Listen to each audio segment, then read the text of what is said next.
Viewers, I welcome you all in some classes, and the lesson which I am going to cover in this video today is nationalism in India, and I am going to convert this lesson into 3 videos.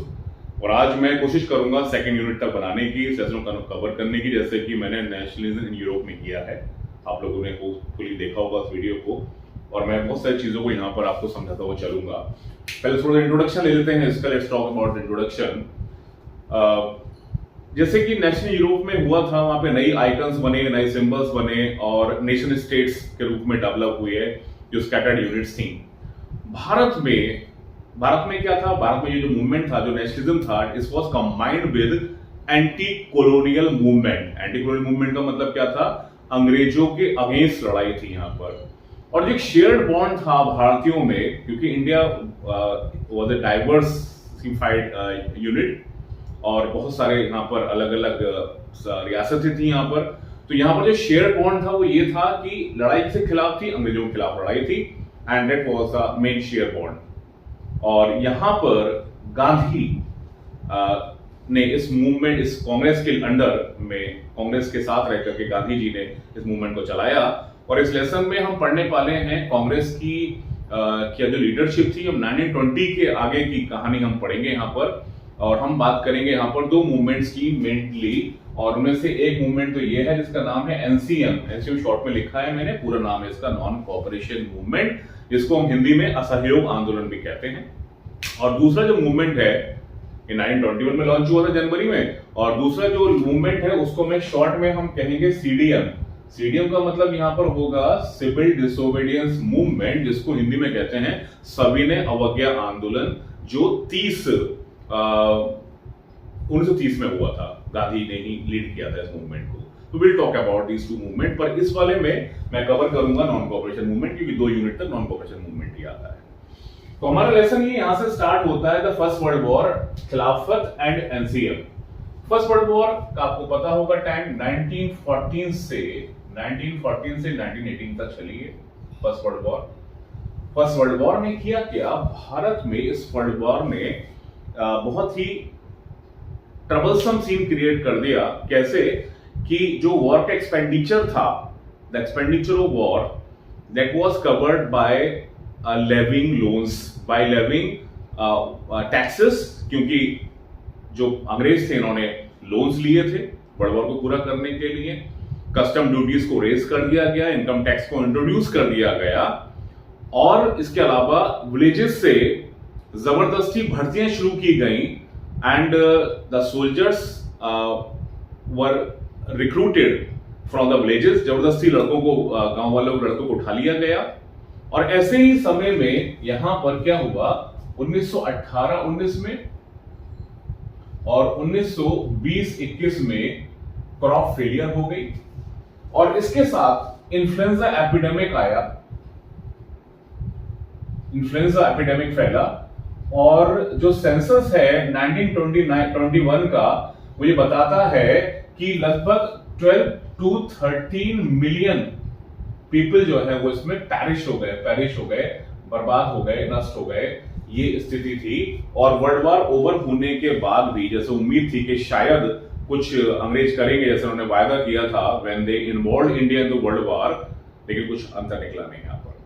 ठीक है, अब ऐसे में क्या हुआ? ऐसी स्थिति में चाहिए था एक ऐसा कोई व्यक्ति जो एक आंदोलन को आगे बढ़ाए। तो यहां पर गांधी जी 1915 में भारत आए। He came to India in 1915, and Africa में रेसिस्ट रेजीम के खिलाफ, 10th क्लास के इंग्लिश लेसन में भी पढ़ा है आपने कि कैसे रेसिस्ट रेजीम होती थी, मल्टेरा लेसन में पढ़ा है आपने। तो गांधी जी ने वहां पर रेसिस्ट रेजीम के खिलाफ वहां पर सत्याग्रह को वहां पर अटेम्प्ट किया था गांधी जी ने, और उसी मूवमेंट को यहां पर चलाने की कोशिश करी। अब सत्याग्रह क्या था? व्हाट वाज सत्याग्रह? सत्याग्रह क्या था? It tells about the power of truth against injustice. और गांधी जी का ये मानना था कि अगर हमारा कॉज जस्ट है, और अगर हम अन्याय के खिलाफ लड़ रहे हैं, तो हम ऑपरेसर की आत्मा पर चोट करें, उस पर आघात ना करें, उसको शारीरिक आघात ना पहुंचाएं, उस पर वायलेंस ना करें, किस तरीके का, उसकी आत्मा को चोट करें और आत्मा पर जगाएं, और अल्टीमेटली ट्रम्प किसकी होगी, जीत किसकी होगी, जीत किसकी होगी, जीत सत्य की होगी। और ये क्योंकि प्रयोग गांधी सफलतापूर्वक करके आए थे अफ्रीका में, तो उनको इस पर बहुत विश्वास था। And he thought that this way by the truth, by satyagraha, Gandhi ji would be able to unite Indian people, और उन्होंने किया भी वो। इसके बाद गांधी जी ने लगातार, बड़ी इंपॉर्टेंट मैं बात बताने जा रहा हूं, 3 मूवमेंट किए गांधी जी ने। बड़ा ये क्वेश्चन पूछा जाता है। पहला मूवमेंट गांधी जी का हुआ 1917 में चंपारण में। ये क्या था, इंडिगो प्लांटर्स जो चंपारण के, चंपारण बिहार में है, इनकी जो प्रॉब्लम थी, जो इनके साथ लैंडलॉर्ड्स इंजस्टिस करते थे, उसको गांधी जी ने वहां पर जाकर के सॉल्व कराया। दूसरा, 1917 में ही लेटर पीरियड में खेड़ा सत्याग्रह हुआ, ये सफल रहा। और खेड़ा सत्याग्रह कहां पर हुआ, खेड़ा गुजरात में है, यहां गुजरात में है। यहां पर भी ये मूवमेंट भी सफल हुआ। इसमें क्या था, क्रॉप फेलियर की वजह से जो किसान थे, they were demanding relaxation in revenues, और गांधी जी ने उनके साथ खड़ा होकर आंदोलन किया, और यह आंदोलन भी सफल रहा। ब्रिटिश गवर्नमेंट को झुकना पड़ा इसमें। और तीसरा था 1918 की Ahmedabad mill worker strike. Ahmedabad में मिल वर्कर के साथ इन्होंने मिल वर्कर्स की डिमांड को पूरा करने के लिए स्ट्राइक करी, ये भी सफल रहा। गांधी के तीनों मूवमेंट सफल हुए, और गांधी जी भारत के प्रोमिनेंट नेता के रूप में उभर करके आए। और उसके बाद फिर गांधी जी ने कांग्रेस को लीड किया है, समझ सकते हैं आप। क्या हुआ, अब Gandhi ji now wanted to launch a wide base movement, और वो गांधी को मौका किससे मिला, रॉलेट एक्ट से मिला। What was Rowlatt act? Rowlatt act क्या था, imperial legislative council, imperial short में लिख देता हूं मैं, लेजिस्लेटिव काउंसिल ने 1919 में एक एक्ट बनाया, and the administration, the police administration was given power of detention, political prisoners को डिटेन करने की पावर मिली कि 2 साल तक बिना ट्रायल के ये डिटेन कर सकते थे किसी भी पॉलिटिकल प्रिजनर्स को। इसको ब्लैकमेल कहा गया, और इसके against emboldened with the success of these satyagraha, Gandhi ने रॉलेट सत्याग्रह लॉन्च करने की बात कही। और कब बात की इन्होंने, ही सेड दैट 6 अप्रैल 1919 से ये लॉन्च होना था। लॉन्च हुआ, कैसे लॉन्च हुआ, बड़ा इंपॉर्टेंट क्वेश्चन है यहां पर। रैलीज ऑर्गेनाइज की गई सत्याग्रहियों की, और स्ट्राइक्स की गई।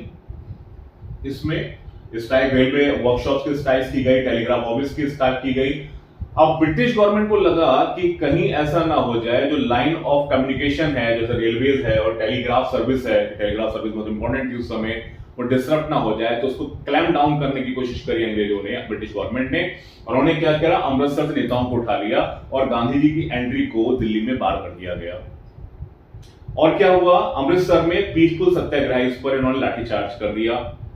अब इस बात से जो मूवमेंट वाले सत्याग्रही नाराज हो गए, और सत्याग्रही ने भी जो इन पर उल्टे अटैक कर दिए। ब्रिटिश गवर्नमेंट की जो बिल्डिंग्स थी, रेलवे की बिल्डिंग थी, पोस्ट ऑफिस की बिल्डिंग थी, और जो ब्रिटिश ऑफिस की बिल्डिंग अटैक हो गया। इससे क्या हो गया, हाथ खराब हो गए, नाजुक हो गए, और क्या लग गया, यहां पर लग गया मार्शल लॉ लगा दिया गया। कहां पर, अमृतसर में। अब इसके बाद जो घटना हुई बड़ी इंपॉर्टेंट है, 13 अप्रैल 1919 की, आप लोगों ने सामने सुनी भी होगी।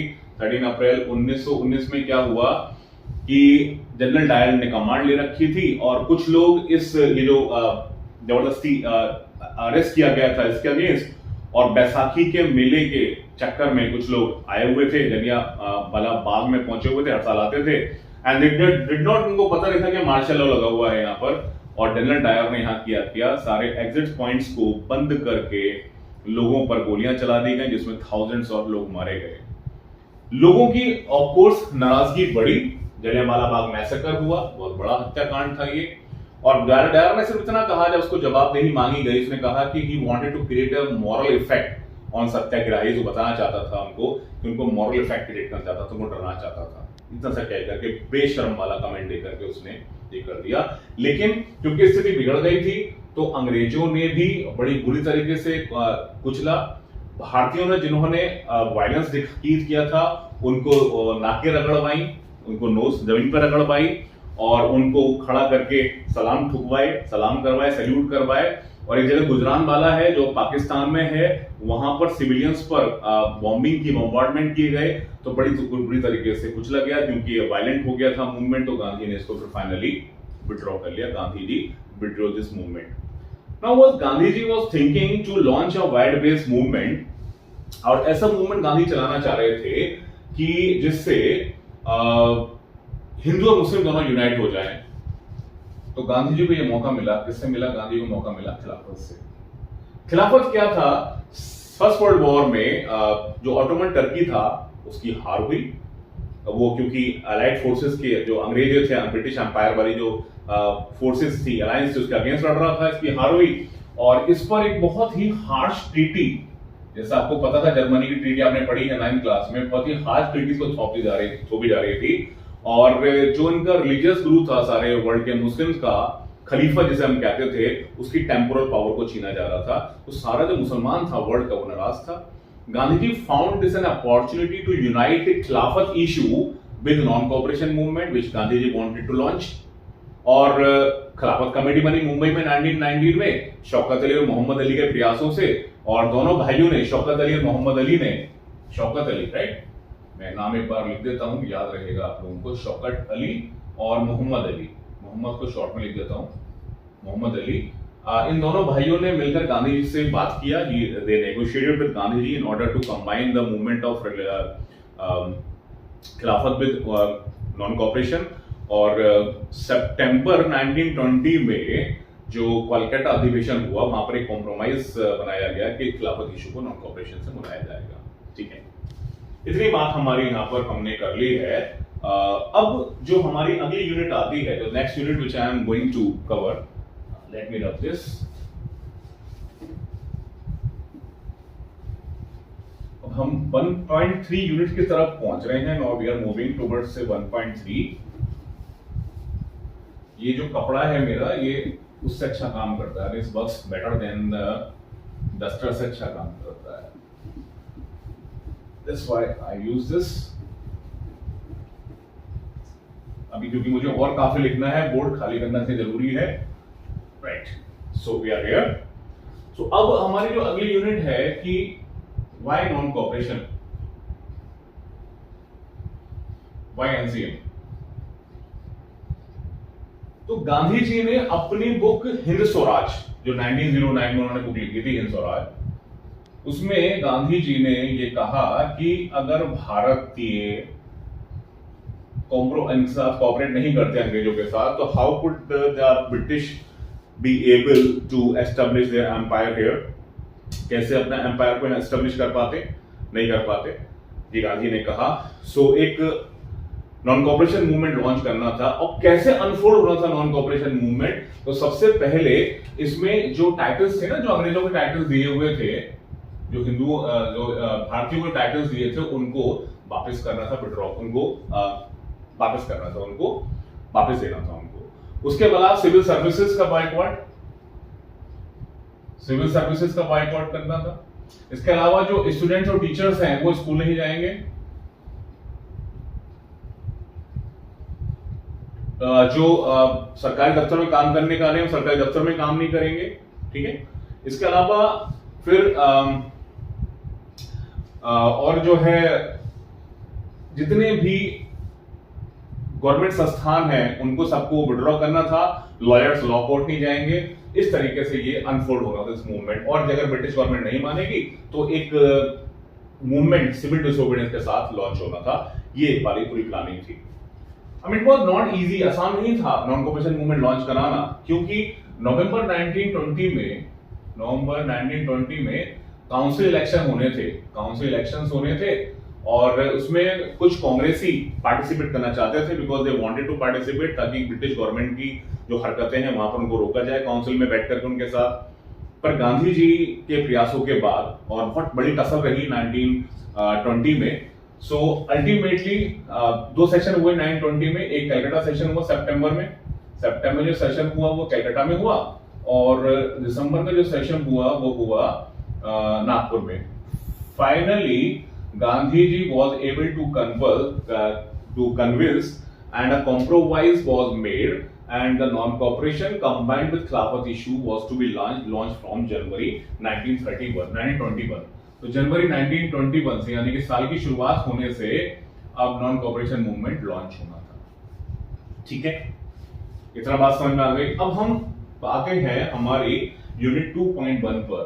अब हम बात करेंगे कि जो मूवमेंट था ये डिफरेंट सोशल ग्रुप्स ने और डिफरेंट जगहों पर इसने क्या प्रभाव दिखाया। I will talk about the movement in towns. ये मूवमेंट जो टाउन्स में स्टार्ट हुआ, this start with the middle class participation से स्टार्ट हुआ। इसमें क्या हुआ, इसमें almost all the parties, the big parties, they denied participating in the council election। सिर्फ एक पार्टी ने, जिसका नाम था justice party, was the party of the non-Brahmins in South Madras, इसने पार्टिसिपेट नहीं किया। इसने पार्टिसिपेट किया, सॉरी, बाकी किसी ने पार्टिसिपेट नहीं किया, बिकॉज उनको लगता था that this was a chance, fair chance for them to access the political power in the absence of the Brahmins, in the absence of the other parties, क्योंकि ब्राह्मण का वर्चस्व था जिन्होंने पार्टिसिपेट किया इलेक्शन में, काउंसिल इलेक्शन जो 1920 के होने थे। टाउन्स में क्या रहा, टाउन्स में किस तरह से ऑर्गेनाइज हुआ यहाँ पर इकोनॉमिक फ्रंट पर, तो बहुत ही कमाल का रहा ये। और इसमें क्या किया गया, लिकर शॉप्स को पिकेट किया गया। लिकर शॉप को पिकेट को मतलब घेराबंदी की गई कि वहां तक पहुंचने नहीं दिया जाएगा, माल नहीं बिकेगा। और विदेशी सामानों की बोन फायर जलाया गया, बोन फायर किया गया, जलाया गया उनको। और पुरुषों महिलाओं ने दोनों ने मिलकर के इसमें काम किया। महिलाओं को पार्टिसिपेशन हालांकि सिविल डिसोबीडियंस मूवमेंट में ज्यादा था, जो आगे होगा, अभी आगे इसकी बात करेंगे। और इस तरह से क्या हो गया हुआ, विदेशी माल को बिल्कुल बहिष्कार कर दिया गया, बॉयकॉट कर दिया गया। क्या हुआ, 1921 और 22 के बीच आधा रह गया इंपोर्ट, जो पहले 102 करोड़ था वो कितने पर आ गया, 57 करोड़ पर आ गया। ये ड्रामेटिक एक सीन चेंज हुआ। और जो भारत में जो भारतीय व्यापारी जो इंपोर्ट करके माल मंगाते थे, उन्होंने इंपोर्ट करना बंद कर दिया, इंपोर्ट मंगाना बंद कर दिया। और कुल मिलाकर के जो और क्या हुआ, जो हमारी भारतीय जो मिल्स थी, इंडियन मिल्स, और जो हमारा हैंडलूम्स था, उसको बहुत यहाँ पर काम मिला। जो इससे पहले स्वदेशी मूवमेंट हुआ था 1905 में, उससे भी फायदा मिला था, और इससे तो बहुत ही फायदा मिला। मिल्स और हैंडलूम जो हमारी खूब बड़ी करके चली यहाँ पर, इकोनॉमिक फ्रंट पर ही फायदा हुआ। अब हम बात करते हैं यहाँ पर, इसके बाद आगे बढ़ते हैं। लेकिन ये मूवमेंट धीरे धीरे अपना दम तोड़ना शुरू कर दिया।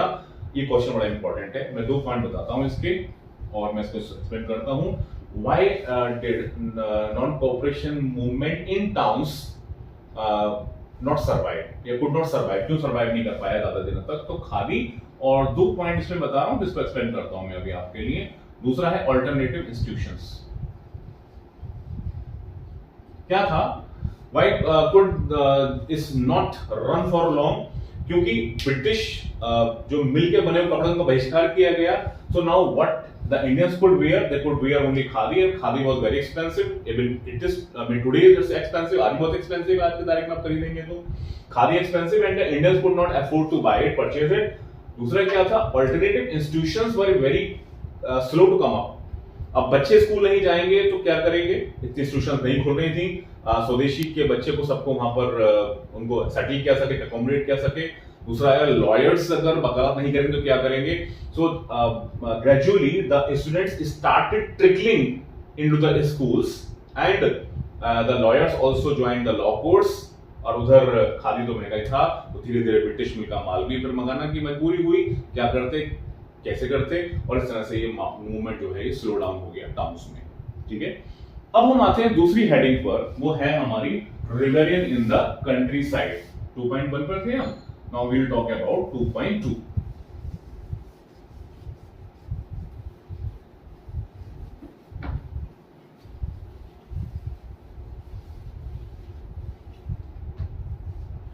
Rebellion in the countryside 2.2 unit पर आ रहे हैं। countryside, rebellion in the countryside। इसमें हम 2 बातें पढ़ेंगे, आपको बता दूं। एक हम बात पढ़ने वाले हैं अवध की, और दूसरी हम पढ़ेंगे आंध्र प्रदेश के गुदम हिल्स की। क्या हुआ अवध में, कैसे हुआ? अवध का जो किसान था, जो फार्मर्स थे, जो पीजेंट्स थे, they were very much troubled.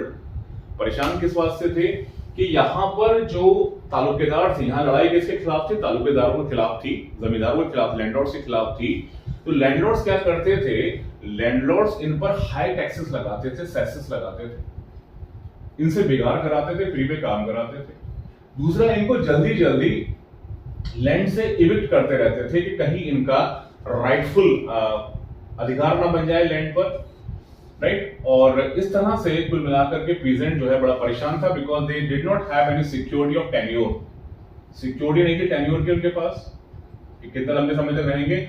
और इनसे जो टेनेंसी मांगते थे ना बदले में, जो इनका लैंड पर काम करते थे, वो बहुत एक्सॉर्बिटेंट प्राइस होते थे, एक्सॉर्बिटेंट प्राइस, एक्सॉर्बिटेंट जो टेनेंसी चार्ज मांगते थे इन लोगों से। बहुत परेशान थे पीजेंट्स यहाँ पर। ऐसे में क्या करा, जो वहां के जो ऑर्गेनाइजेशंस थी, उन्होंने यहाँ पर जो लीड कर रहा था इस वाले मूवमेंट को, उसका नाम था बाबा रामचंद्र। बाबा रामचंद्र, याद रखिएगा, ये सन्यासी थे। ही वाज अ सन्यासी who had come from Fiji island से आए थे इंडेंचर्ड लेबरर के रूप में काम करके, और इन्होंने यहाँ पर अवध किसान सभाएं सेटअप करनी शुरू करी। और जून 1920 में यहाँ पर नेहरू आ गए, जवाहरलाल नेहरू आ गए 1920 में, जून 1920 में। और इन्होंने मिलके, पीजेंट्स ने मिलके, बाबा रामचंद्र ने मिलके, नेहरू ने मिलकर के यहाँ पर अवध किसान सभा स्थापित करी। और अगले महीने में, मतलब एक महीने के अंदर अंदर, यानी कि जुलाई तक, जुलाई 1920 तक यहाँ पर कितनी हो गई, यहाँ पर 300 किसान सभाएं बन गई, 300 किसान सभा बन गई यहाँ पर इस समय में, एक महीने में।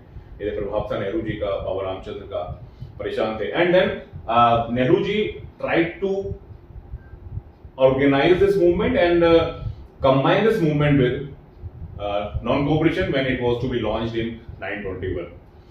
लेकिन क्या हुआ, जब ये मूवमेंट स्टार्ट हुआ तो ये मूवमेंट कांग्रेस जिस तरह से चाहती थी वैसे नहीं चला। यहाँ पर क्या हुआ, जो किसान थे उन्होंने बाजार लूट लिए, बाजार लूट लिए उन्होंने। जब मूवमेंट स्टार्ट हुआ, ये सोच करके इन्वोक किया गया गांधी का नाम हर चीज में, बाजार लूट लिए गए, जो माल होर्डेड था, जो जमा करके रख लेता व्यापारियों ने, वो लूट लिया गया, और वायलेंस की तरफ आ गए ये लोग। And this was not the way of the Congress programme.